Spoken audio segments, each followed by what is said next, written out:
Comment pourrais-je me détacher de ce que je n'ai pas encore vécu?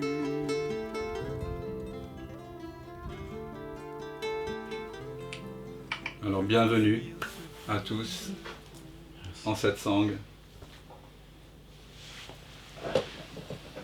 Il y a beaucoup d'amis sur place, comme vous pouvez le voir.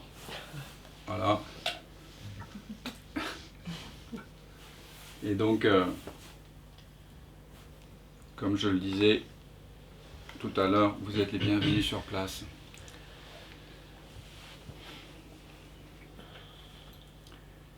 Le thème du satsang, c'est toujours la même chanson, c'est toujours le même thème, c'est le même leitmotiv. C'est se réunir tout simplement pour reconnaître notre vraie nature. Il ne s'agit pas d'une réunion pour améliorer la personne, pour rendre plus efficiente le fonctionnement de la personne. Il ne s'agit pas de thérapie au sens, en tout cas, conventionnel, mondain de ce terme. Il ne s'agit pas de devenir autre chose, parce que ce que nous évoquons ici ne peut pas être atteint et ne peut pas être perdu, tout simplement parce que c'est vraiment ce que nous sommes déjà. Et donc nous nous réunissons au cœur du satsang, qui signifie se réunir autour de l'absolu, autour de la vérité, pour se rappeler à ça, voilà, en toute amitié, en toute simplicité.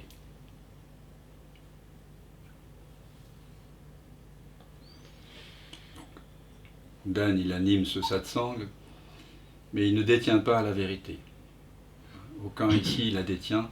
La vérité dont on parle ici, c'est de la vérité de l'être. Celle qui apparaît lorsque Pascal, Cathy, Suzanne ou Dan disparaissent.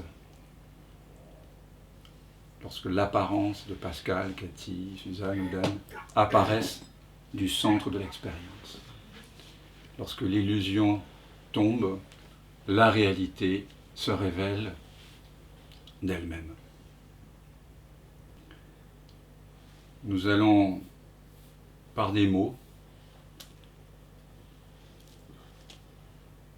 essayer de pointer vers notre vraie nature. Et on pourrait utiliser une Upanishad. Vous savez, les Upanishads, ce sont les anciens textes en Inde, peut-être les plus anciens textes qui parlent de non-dualité et qui parlent de la possibilité de reconnaître notre vraie nature. Même si cette possibilité de reconnaissance est apparue dans diverses cultures, chez les taoïstes, chez certains mystiques chrétiens, chez les soufis, aussi dans la Kabbale juive, dans toutes les traditions finalement. C'est peut-être en Inde, avec les Upanishads, qu'elle s'est exprimée de la façon la plus claire, en tout cas la plus ancienne. La plus ancienne, ça c'est sûr. Parce que les plus anciennes Upanishads écrites datent environ d'il y a 2700 ans. Et peut-être même qu'ils ont été transmis oralement depuis 5-6 000 ans. Toujours est-il que n'est pas obligé, on va dire, de lire les 1000 pages du magnifique travail réalisé par Martine Butex, qu'elle soit louée. Je ne sais pas combien de dizaines d'années ça lui a pris. En français, je crois que c'est la seule traduction des Upanishads. On n'est pas obligé de lire les 108 Upanishads pour reconnaître sa vraie nature. Ni aucune d'ailleurs. Mais il se trouve que certaines Upanishads, notamment les Upanishads majeures, celles qui pointent vraiment le plus directement possible vers notre vraie nature, sont des occasions extraordinaires à saisir pour celui qui a la patience de les lire, d'essayer de les comprendre, puis de s'en imprégner profondément. Sur les 108 Upanishads qui existent, il y en a plusieurs qui sont considérés comme majeurs. Et il se trouve que la plus petite, la plus courte d'entre elles, la Mandukya Upanishad, ce qui signifie l'Upanishad de la grenouille, je ne sais pas pourquoi d'ailleurs, je ne suis pas du tout sanskritiste, mais ce texte m'a beaucoup touché, parce qu'il est très direct. Et Upanishad, ça signifie, je crois, s'asseoir auprès du maître. Donc le maître, finalement, c'est celui qui véhicule le message de l'Upanishad. Hein. Et il n'y a pas d'auteur. Hein. Comme par exemple, il n'y a pas d'auteur non plus à la construction de la cathédrale de Chartres ou de Notre-Dame. À l'époque, il n'y avait pas d'auteur. Ces grands textes ont été écrits manifestement par ce qu'on appelle les voyants, ceux qui voyaient la réalité, mais ils ne se souciaient pas de mettre leur nom en bas de page. Et par contre, il y a des noms de disciples, de maîtres à l'intérieur de ces Upanishads qui contiennent aussi des histoires. Mais la Mandukya Upanishad, elle, dans celle-là, il n'y a pas d'histoire. C'est extrêmement direct, c'est l'enseignement peut-être le plus direct de toutes les Upanishads. Et on dit en Inde souvent que, enfin j'ai entendu dire ça, que cette Upanishad, elle est toute petite, mais elle est très intense, un peu comme le piment. Hein. Plus il est petit, plus il brûle, plus il va consumer vos fausses illusions. Le dieu Hanuman, à un moment donné, il est dit qu'il a demandé à son maître quelle était la voie la plus directe pour s'éveiller à sa vraie nature, et il lui a dit lis et médite sur la Mandukya Upanishad.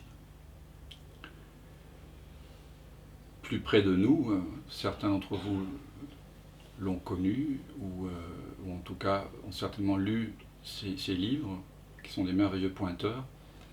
Jean Klein, je crois qu'il est décédé dans les années 97-98, qui a amené chez nous en France, on a eu beaucoup de chance, l'enseignement de la non-dualité, avait lui-même eu la chance de recevoir un enseignement direct de la part d'un maître du Vedanta, et il lui a enseigné cette Upanishad-là, la Mandukya Upanishad. Elle ne fait que 12 mantras, c'est pas long, mais elle est insérée dans un livre plus grand où il y a les Karikas de Gaudapada. Les Karikas, c'est les commentaires, et les Gaudapada, c'était le maître du maître de Shankaracharya, Shankara, qui est un peu le Bouddha des Védantiques, de la non-dualité en Inde, et qui était au 8e siècle. Et donc les commentaires de Gaudapada sont beaucoup plus longs que les 12 petits mantras de la Mandukya Upanishad. Et ensuite, Shankara lui-même a fait des commentaires sur les commentaires de Gaudapada. Donc c'est un texte extrêmement important, et que si on en comprend l'essence, on est susceptible vraiment de s'éveiller à sa vraie nature. Qu'est-ce que nous enseigne ce texte? Il nous enseigne l'identité entre la conscience et le divin. Il nous dit carrément, comme le dira aussi plus tard, certaines perles non-duelles des évangiles, le Père et moi sommes un. Il nous dit que la divinité n'est pas à chercher en dehors, mais c'est déjà ce que vous êtes. Et il y a d'ailleurs, dans cette Upanishad, donc la Mandukya Upanishad, une des 4 grandes sentences des Upanishads, qui est Atman et Brahman, le soi et l'absolu. Un peu comme le formule Jésus, le Père et moi sommes un. Les trois autres sentences, qu'on appelle les grandes sentences, les grandes Mahavakya, sont cela tu l'es, tat tvam asi. Et on retrouve ça dans la Chandogya Upanishad, qui est une Upanishad beaucoup plus grande.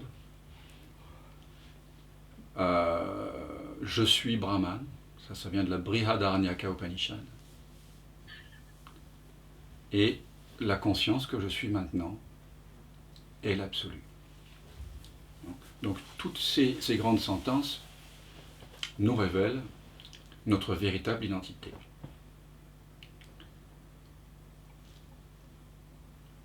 Alors, la Mandukya Upanishad, elle nous dit que nous pouvons découvrir notre vraie nature en observant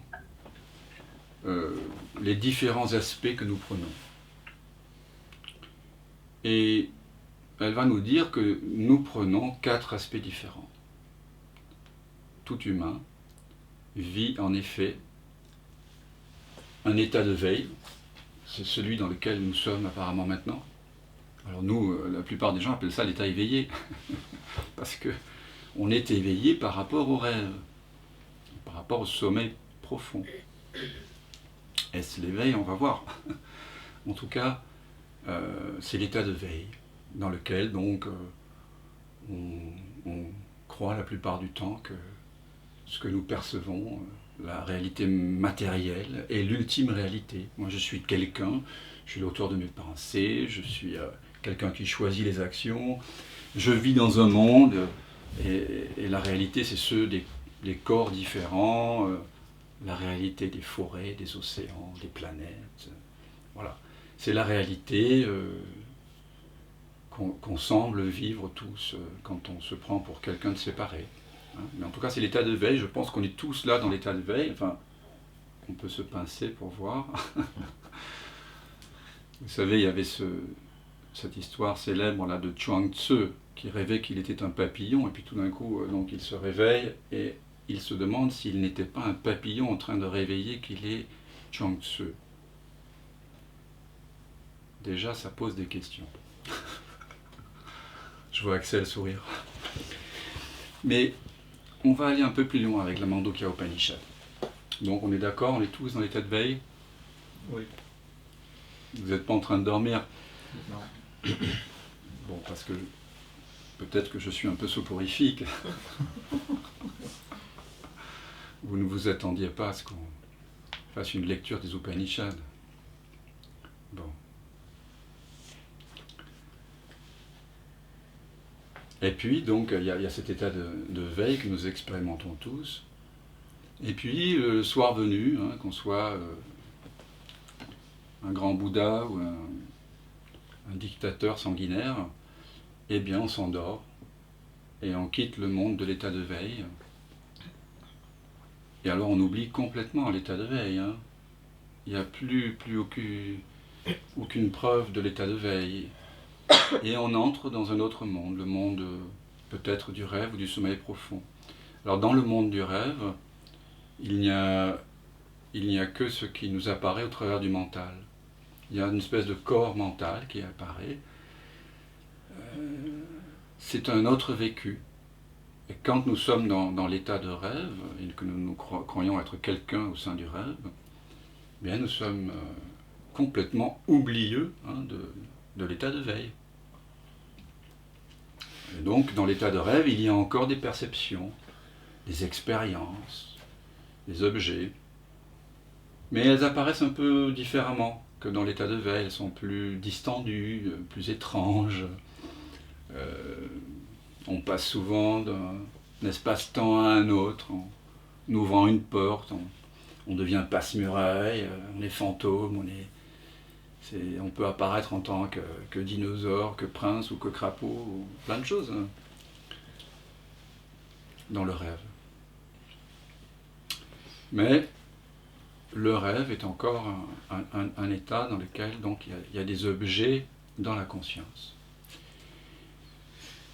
Et donc la Mandukya Upanishad nous dit, vous pouvez découvrir votre vraie nature, cette identité originelle avec absolu, en analysant les différentes parties de votre être.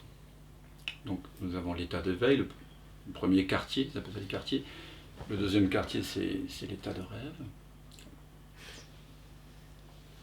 Et puis il y a le sommeil profond. À un moment donné, vous basculez dans le sommeil profond, et alors là, il n'y a plus de perception, il n'y a plus d'objet, il n'y a plus d'odeur, il n'y a plus de perception, il n'y a plus de monde.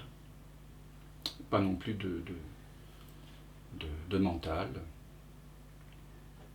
Alors, en Occident, l'Occident rationaliste a l'habitude de dire que c'est de l'inconscience, puisque nous avons cette façon de définir la conscience comme étant de la mémoire, donc il n'y a pas de mémoire, donc c'est de l'inconscience.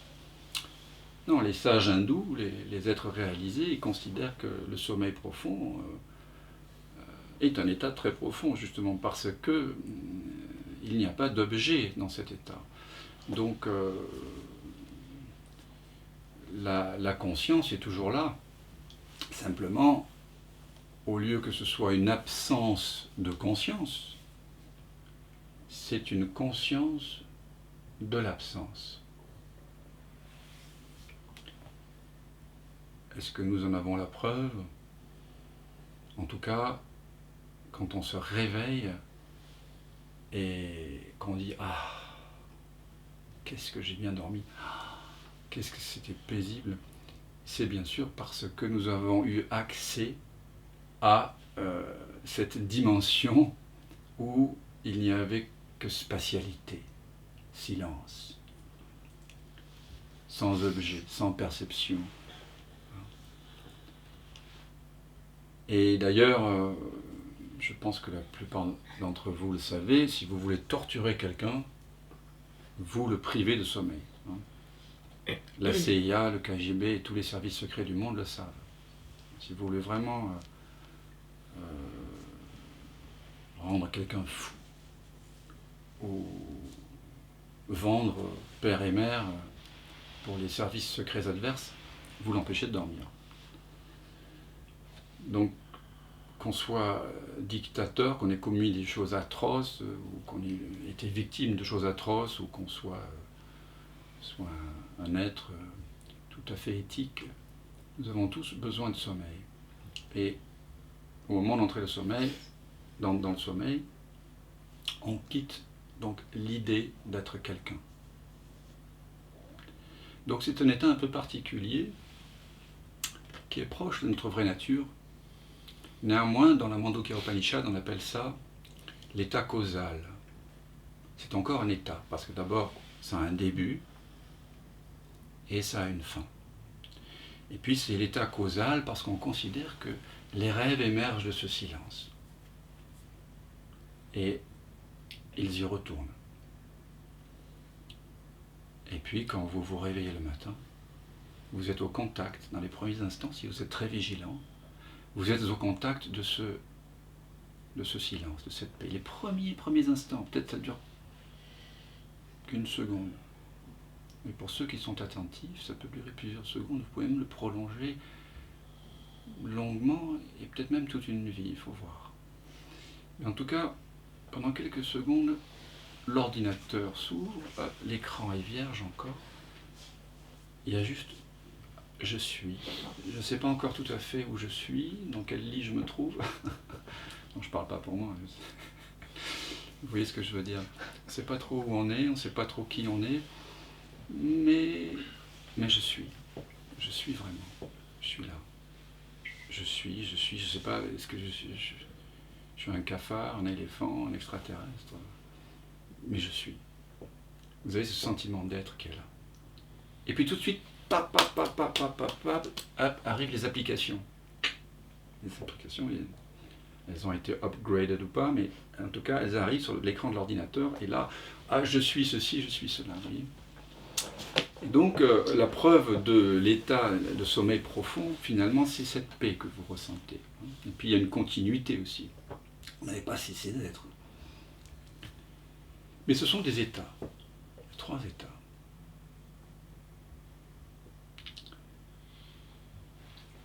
Et puis, il y a le quatrième état, Turiya. On appelle ça le quatrième, Turiya, qui en réalité est le 1. Le 1 qui contient tous ces états. Et à ce propos, je vais vous raconter une petite histoire. Je ne suis pas féru d'histoire, mais de temps en temps, pour la nouvelle année, on peut en raconter une. Elle est un peu longue, mais j'espère qu'elle vous touchera. C'est une histoire qui nous vient de l'Inde, hein, forcément. Et c'est l'histoire du roi Janaka, de l'empereur Janaka. Janaka est devenu, après sa recherche spirituelle, auprès de son maître Ashtavakra, l'homme aux 8 bosses, qui était un adolescent de 13 ans, hein, qui est devenu le maître du roi Janaka, dans des circonstances assez étonnantes, mais je vais essayer de faire court. Janaka, donc, est un roi qui va s'éveiller à sa vraie nature. Mais l'histoire que je vais vous raconter là, c'est à un moment donné où il n'avait pas encore connu l'éveil ultime que vous allez connaître lorsque vous aurez écouté l'histoire. Et donc, le roi Janaka est en train de dormir, lorsque soudain, il est réveillé en sursaut par ses gardes. « Empereur, empereur, nous sommes attaqués par l'État voisin, ennemi.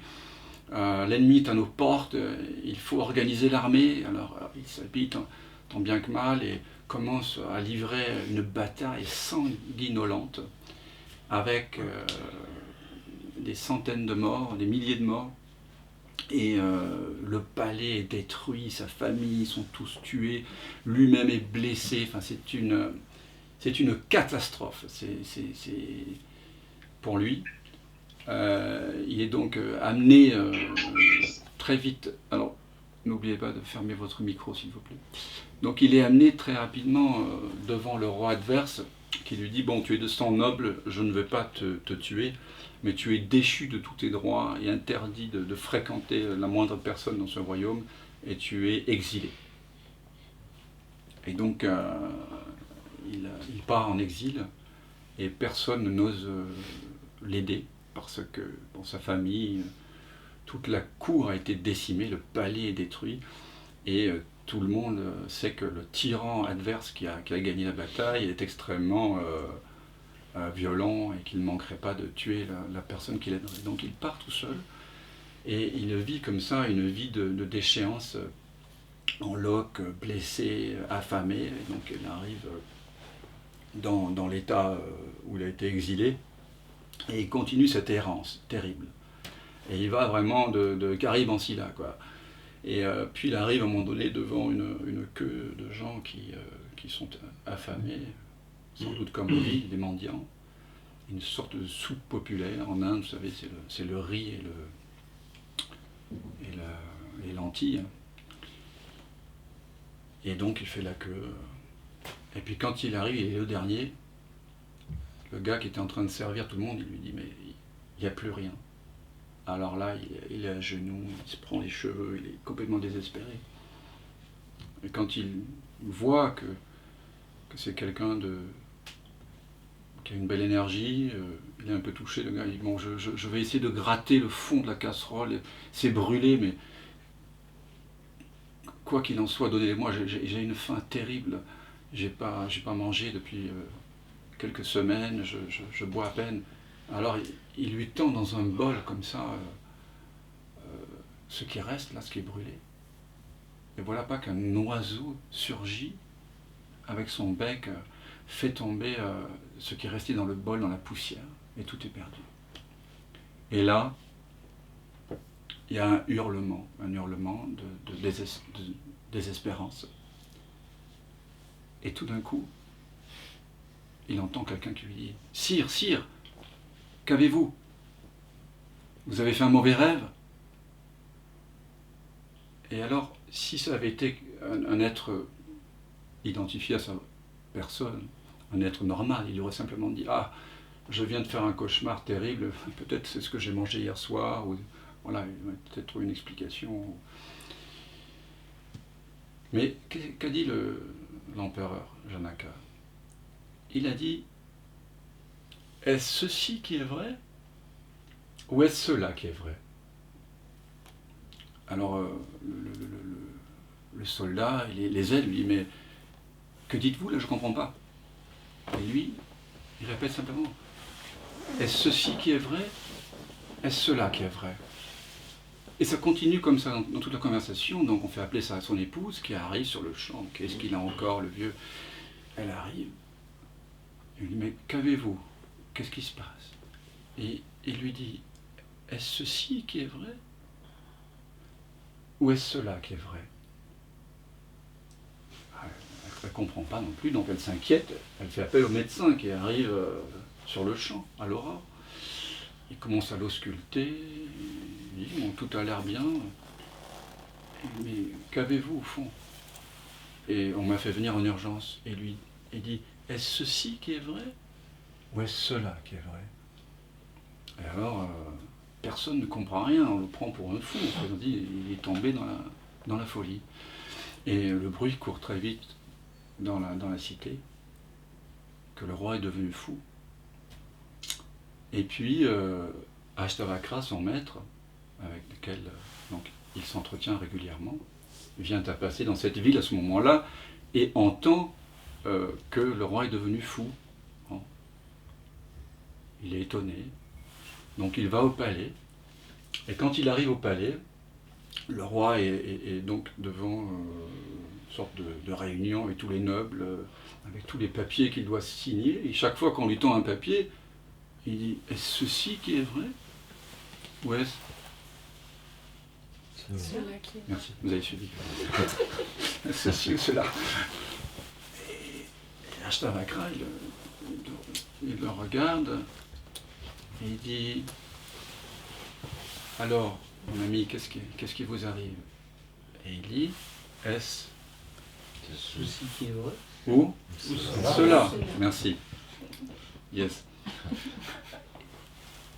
Et comme Ashtavakra, il lit dans son cœur, il est éveillé à sa vraie nature, et il a aussi quelques petits siddhis, quelques petits pouvoirs, donc il comprend il comprend le cauchemar qu'il a eu. Et il lui dit, quand tu étais là-bas, sur le champ de bataille, que toute ta famille était décimée, quand tu étais dans la poussière, quand tu mordais la poussière, est-ce qu'il y avait tout ceci, ton épouse, le royaume, à manger, la santé? Et il dit non, non. Est-ce qu'ici, là, au milieu du palais, est-ce qu'il y a la destruction, le roi adverse, le mépris de tes amis, l'absence de ta famille? Et il dit non, non. Alors Ashtavakra lui dit, donc ce n'est ni ceci, ni cela qui est vrai.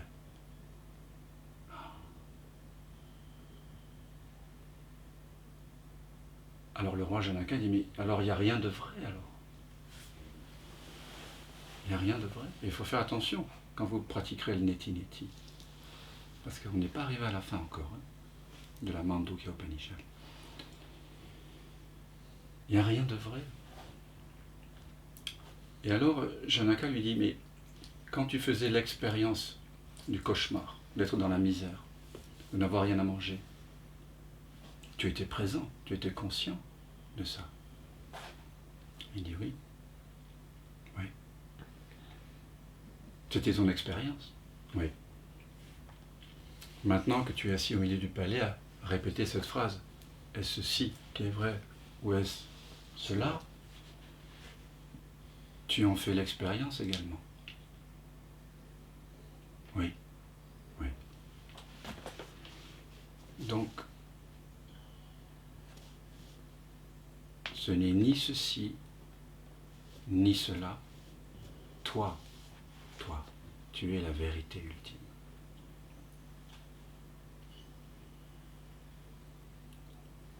Et ça, c'est l'enseignement de la Mandukya Upanishad. Parce que les 3 premiers états, l'état de veille, l'état de rêve, l'état de sommeil profond, sont tous des états qui apparaissent et qui disparaissent, qui ont un commencement, qui ont une fin. Turiya, le 4e état, n'est pas un état. On l'a appelé Turiya, à cause notamment des commentaires de Gaudapada, mais c'est le 1. C'est toi. C'est toi qui as conscience, qui connais tous ces différents états changeants. C'est toi l'immuable, le non-né, le non-mortel, l'immortel. C'est toi. C'est cette présence qui est toujours là et qui fait toutes les expériences, quelles que soient, les bonnes, les mauvaises, les expériences de l'état d'éveil, de rêve, de sommeil profond. Quelque chose est toujours là qui est imperturbable, imperturbé. Et en réalité, c'est le silence de l'univers. C'est cela que tu es.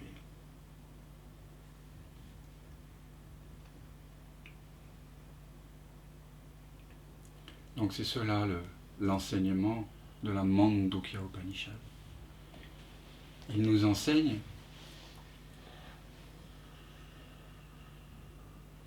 que dans le chaos, que parfois on peut penser qu'est cette vie, avec ses changements incessants, les naissances, les morts, les mariages, les divorces, les rencontres, le gain, la perte, la peur, le désir, les sensations agréables, les sensations douloureuses, la joie, la tristesse, toute cette panoplie de couleurs, cet arc-en-ciel d'émotions, sans cesse changeante.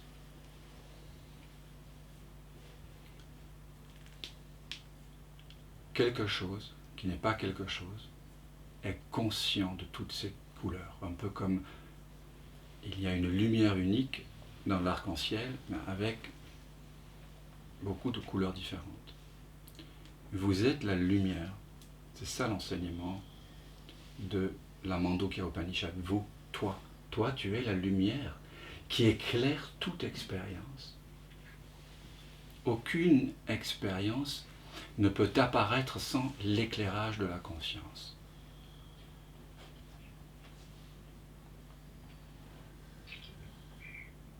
Tu es cela. Tat tvam asi, cela tu l'es. Tu es non seulement cette lumière qui éclaire toute expérience, mais tu imprègnes l'expérience même. Car il n'y a pas de séparation entre cela qui connaît l'expérience et cela qui est connu, c'est-à-dire l'expérience.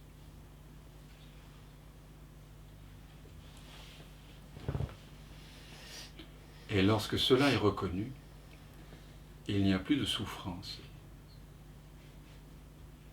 C'est pour ça que c'est important d'explorer, d'investiguer et d'éventuellement de temps en temps lire des textes sacrés. Quand je parle de textes sacrés, je parle bien sûr de textes qui directement pointent vers notre vraie nature, quelle que soit la tradition. Là, j'ai choisi cette très belle Upanishad que je vous invite à lire, qui est très courte, la Mandukya Upanishad. Donc nous sommes là pour reconnaître ce qui est réel. Ce qui est réel, c'est ce qui ne change pas. Et ce que vous êtes profondément ne change pas. Le corps change. Ouais. Bien sûr, je le vois tous les jours. Peut-être pas tous les jours, mais souvent dans le miroir. Hein. Mais aussi dans les capacités physiques, on le voit. On voit ce jaillissement, la jeunesse, et puis très vite, les grands sportifs, à 25 ans, 30 ans, déjà ils sont vieux, ils prennent la retraite, certains. Donc on voit cette éclosion, la fanaison, on voit les croyances, les pensées qui apparaissent, qui disparaissent, on voit les amitiés qui naissent, qui meurent, les gens qui apparaissent dans notre vie, qui disparaissent, les grandes histoires d'amour qui naissent, qui meurent, les États qui se battent pour du territoire ou pour des idées qui naissent, qui meurent aussi. Tout ce que vous pouvez voir, toucher, humer, goûter, penser, sentir, ça naît, ça meurt. Mais ceux-là qui ont fait l'expérience ne naissent pas ou ne meurent pas. Vous êtes l'être. Et l'être ne cesse jamais d'être, comme disait Parménide. Krishna dit la même chose dans la Bhagavad Gita. Ce qui est ne cesse jamais d'être. Donc l'éveil spirituel, c'est se convaincre, pas par la force, non, par la reconnaissance intime, par l'évidence, par la connaissance que vous êtes cela. Donc c'est reconnaître la corde dans le serpent. Et d'ailleurs c'est une des images qu'utilise Gaudapada, qui a fait ses commentaires monumentaux, les caricats par rapport à ce petit texte. À un moment donné, dans ses commentaires, il y a cette fameuse histoire de la corde et du serpent. Vous connaissez la plupart, hein, une apparence de serpent dans une jungle donc en Inde. Il y a 2000, 3000, 4000, 5000 ans, même il y a 100 ans, hein, c'était signe de mort hein, si vous vous faisiez mordre par certains de ces serpents. Donc la peur qui naît, tout un imaginaire, hein, comme quand vous vous illusionnez autour d'une croyance. La pleine lune réapparaît derrière les nuages, et soudain, vous voyez que c'est une corde. Donc cet Upanishad, c'est encore une fois, c'est reconnaître dans le serpent la corde. De voir ce qui est toujours là. Et qu'est-ce qui est toujours là, sinon vous, qui faites des expériences? Vous, toi.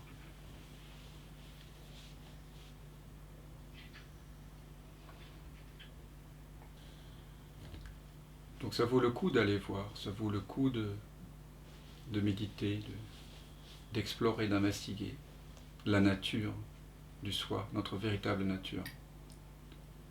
Car toute cette souffrance qui est partout dans le monde et que nous avons tous vécu, tous les conflits entre les hommes, entre les clans, entre les pays, entre les nations, entre l'homme et la nature, entre vous et votre corps, vous et votre histoire mentale, d'innombrables conflits sont sans cesse présents, d'innombrables frustrations, anxiétés, stress sont présents chez la plupart des êtres. Et toutes ces misères de la condition humaine ont une seule cause, racine, c'est l'ignorance de notre vraie nature. C'est l'ignorance de Turiya, quatrième état, qui contient les trois autres.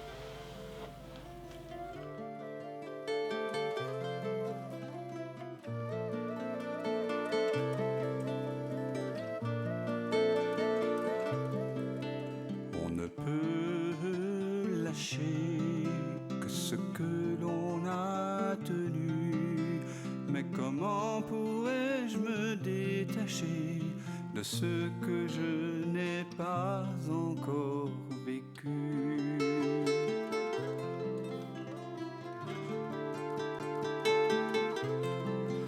Peux-tu fuir ce qui te trouve et couper le fil ténu de ce pressentiment qui t'éprouve au cœur de cette absence reconnue?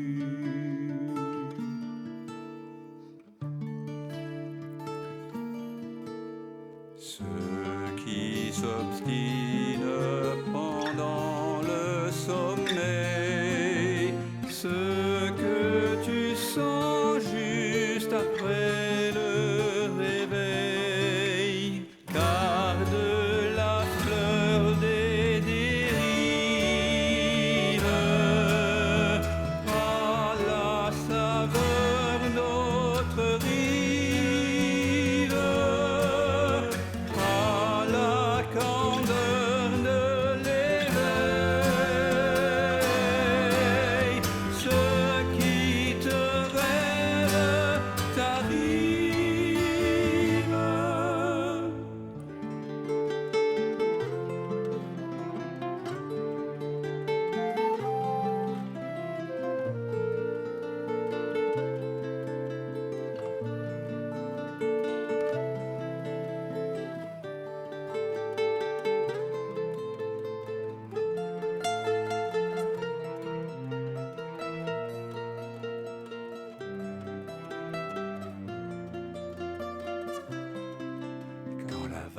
se prépare à noyer ton ventre ému.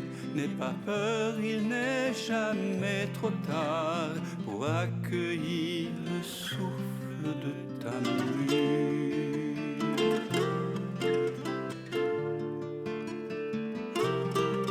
Le passé n'existe pas quand le cœur est mis à nu.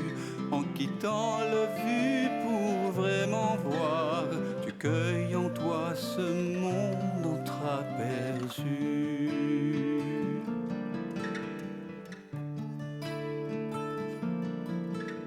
Ceux qui persistent pendant le sommeil, ce que tu sens juste après le réveil, garde la fleur d'autres rives et la beauté des dérives, à la fraîcheur de l'éveil. Ceux qui te rêvent t'arrivent.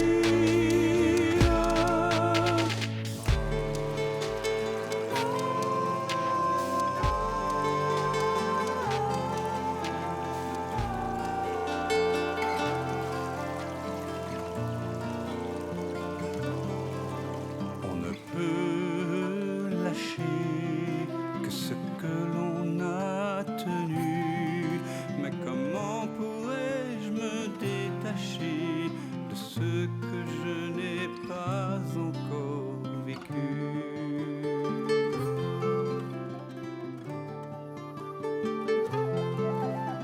Pour renouer avec ce fil ténu qui nous relie, cet inconnu, ce lien subtil, ce fil de vie jamais interdit.